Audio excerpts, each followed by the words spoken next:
All right, welcome everybody to this tutorial. Today we're going to take a look at how we can turn on the Save Chat feature in Zoom. So in order to do that, if you head to your Zoom account, my Zoom account is within the ASDK12 domain. So I'm typing zoom.asdk12.org. I hit enter.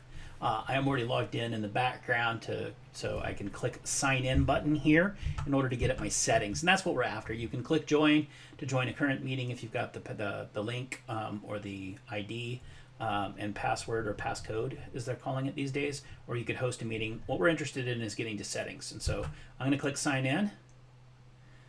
And it takes me here to our familiar, hopefully familiar, screen with Zoom. And over the left, this is our main menu bar over here. We're going to click on settings because we're interested in changing some settings inside Zoom.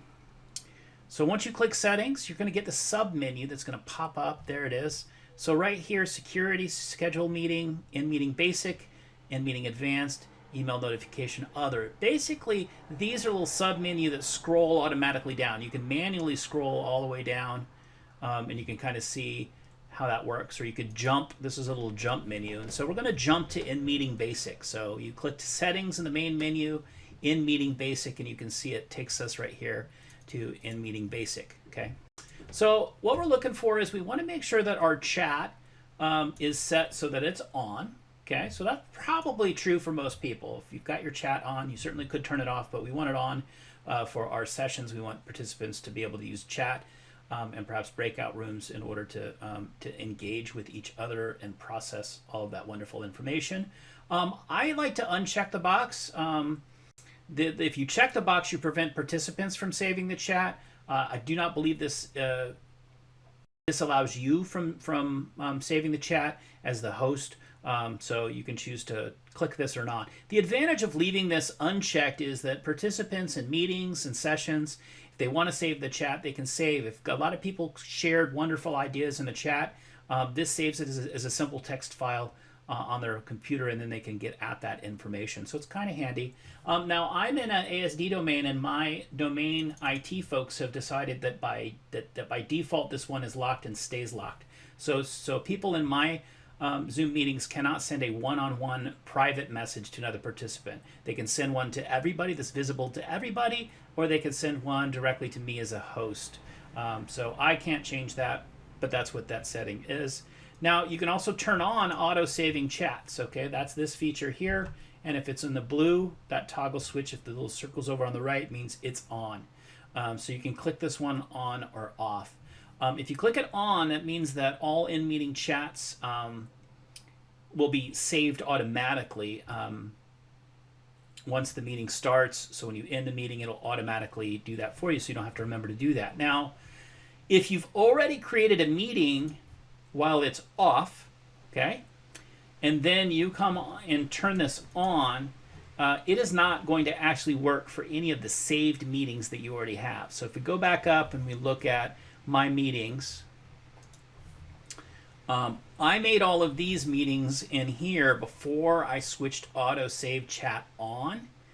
So I'm going to have to manually save my chats. So from here on out, it'll automatically be saved because I have switched auto save on. But let me show you real quick how you can do that. So let's pretend we're in a Zoom meeting, and you know, our chat box, we can get to our chat box down here at the bottom of the screen. I currently have nobody in my meeting, so that's why we're looking at this. But if we click chat, we can open up our Zoom group chat box. And this is where the three little horizontal dots in the lower right next to the to everyone in the meeting, if we click that, you can get this drop down menu, and you can change your participation settings. You can merge this box to the window, but this is what we're interested in here. So I put in a few remarks, hello and how are you, into the save, so there would be something to save. And otherwise, if there's nothing there, you're not going to see the save chat. If there were no messages, it probably will gray this out, not give you the option. It's best to do this obviously at the end of a session, so you capture all of the information in it. If you're using it for attendance purposes, you'll want everybody to say hi or goodbye or put their name in, so that they have an entry in the chat box. And I'll show you what that looks like here. So I've typed in hello and how are you, so that I could click the save button. So when I click save, I'm going to get this green box here that's updated. It's giving me a little clue that I've got a chat saved, and so I can even click. It's even giving me a link to show it in the folder it's saving. I did not save it. I didn't click it in enough time, so let me click that. So if we go into to the folder, it takes me straight in, and you can see meeting_saved_chat.txt. It's a text file, so it's going to open up in Notepad. Sometimes it opens up in another screen, and I kind of have to drag it over. So, all right. So here you can see it's recorded my name and what I've said here. So handy for attendance purposes, and that's what we'd like you guys to use it for during the AEA Good Teaching Institute.